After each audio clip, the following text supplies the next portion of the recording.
Sine wave का जो कह रहा है डिक्रीजिंग सक्सेशन, ठीक है ना, उसका सक्सेशन जो है डिक्रीज करेगा। डिक्रीजिंग सक्सेशन को क्या बोला जाता है, तो रिंगिंग बोला जाता है। डिक्रीजिंग सक्सेशन को रिंगिंग बोला जाता है। 2 का ए हो जाएगा। क्वेश्चन नंबर 3 की ओर चलते हैं।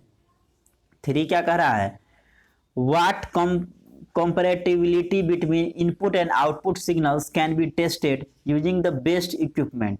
क्या टेस्ट किया जाता है, तो an oscilloscope, a logic probe, a spectrum analyser, a multi trace oscilloscope. तो क्या हो जाएगा इसका answer, a multi trace oscilloscope. Option D हो जाएगा, ए मल्टी ट्रेस ऑसिलोस्कोप। कह रहा what comparability between input and output signal can be tested using best equipment. से क्या जो है कंपैरेटिबिलिटी जो है इनपुट और आउटपुट सिग्नल के बीच में टेस्ट किया जाता है, तो ये मल्टी ट्रेस ऑसिलोस्कोप हो जाएगा। 3 का डी। क्वेश्चन नंबर 4 है, what is the next step after discovering a faulty gate within an IC. Suppose कीजिए एक आईसी है जिसमें क्या हो गया, उसका जो गेट है उसमें कुछ खराबी है, फॉल्टी है, तो क्या किया जाएगा, तो रिप्लेस द आईसी इन्वॉल्व। क्योंकि आईसी में अगर कोई खराबी आता है तो पूरे आईसी को ही रिप्लेस करना पड़ता है, उसको आप रिपेयर नहीं कर सकते हैं आईसी को। तो अगर आईसी के अंदर में गेट लगा रहता है, ठीक है, तो मान लीजिए नैंड गेट का आईसी है, उसमें 4 नैंड गेट है, एक में कुछ फॉल्ट आ गया, तो पूरे आईसी को ही रिप्लेस करना पड़ेगा, ठीक है ना। आईसी को रिपेयर नहीं करते हैं, रिप्लेस ही किया जाता है। 4 का सी हो जाएगा। नेक्स्ट क्वेश्चन की ओर चलते हैं। Question number 5, the use of A multimeter with digital circuit allow the measurement of. कह रहा है मल्टीमीटर का यूज करना है डिजिटल सर्किट के साथ, तो क्या वो मेजर करता है, तो वो जो है वोल्टेज और रेसिस्टेंस को मेजर करेगा, वोल्टेज या रेसिस्टेंस। 5 का बी हो जाएगा।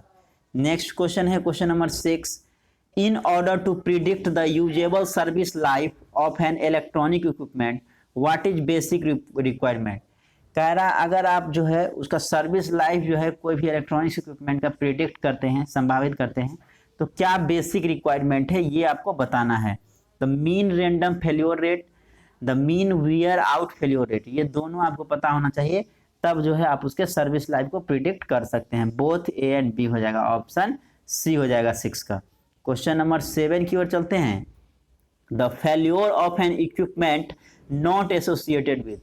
कह रहा किसी इक्विपमेंट का फेल्योर रेट जो है वो किससे एसोसिएटेड नहीं है, तो लोकेशन ऑफ इंस्ट्रूमेंट से नहीं है, बाकी जो है इनएबिलिटी टू परफॉर्म फंक्शन इससे है, अगर अच्छा से काम नहीं कर रहा है तो फेल्योर होगा।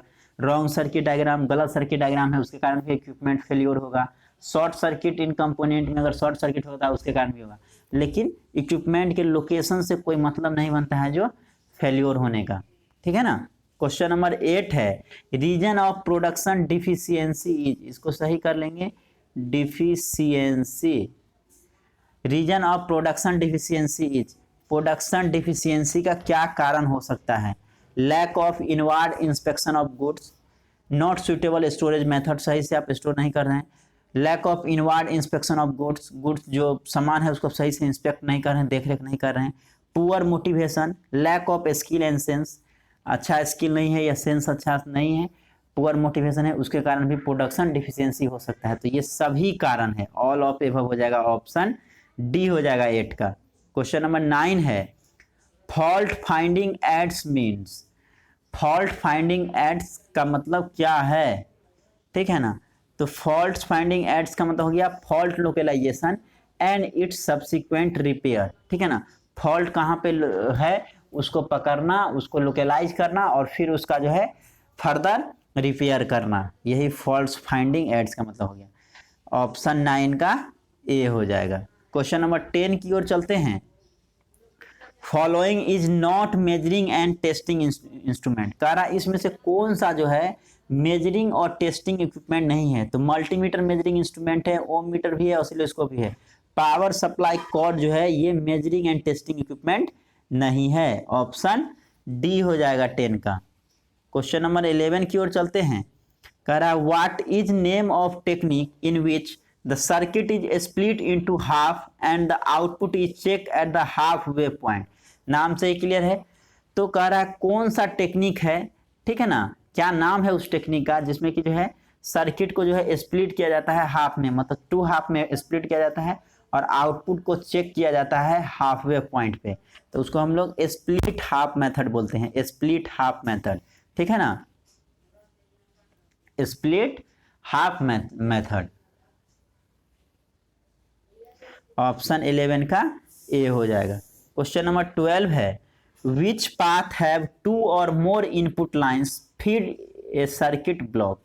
कह रहा कौन सा पाथ में 2 या 2 से अधिक इनपुट लाइंस होता है जो कि सर्किट को फीड करता है, तो ये होता है कन्वर्जेंट पाथ में, कन्वर्जेंट पाथ में। 12 का बी हो जाएगा, convergent path.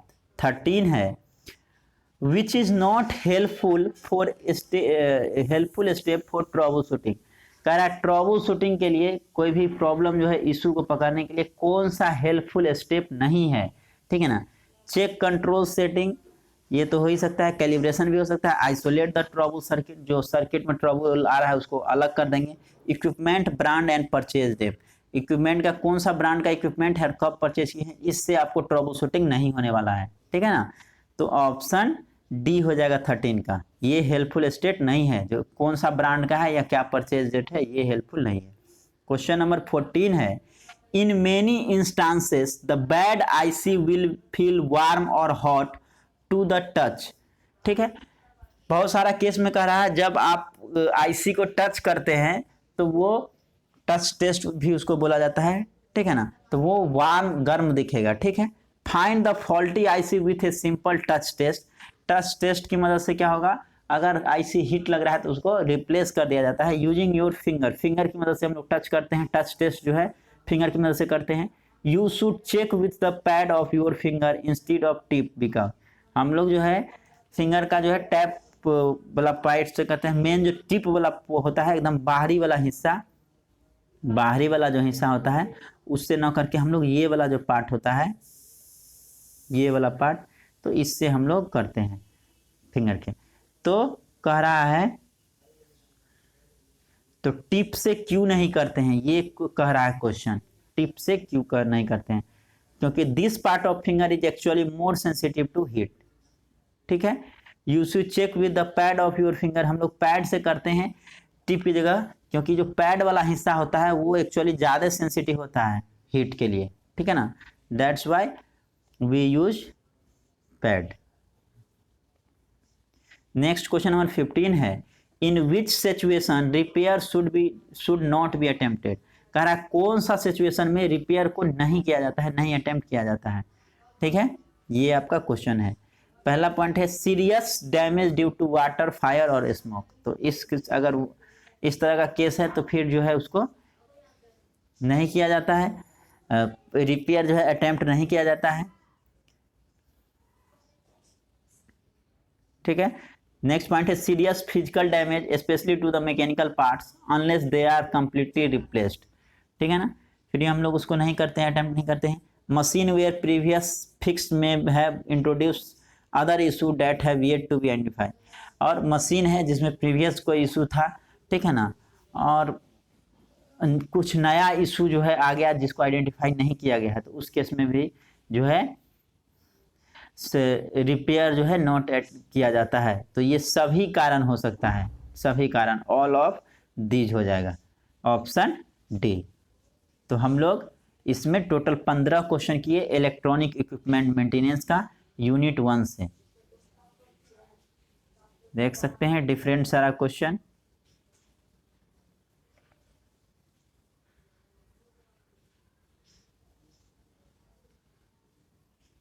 Thank you for watching this video. Thank you so much.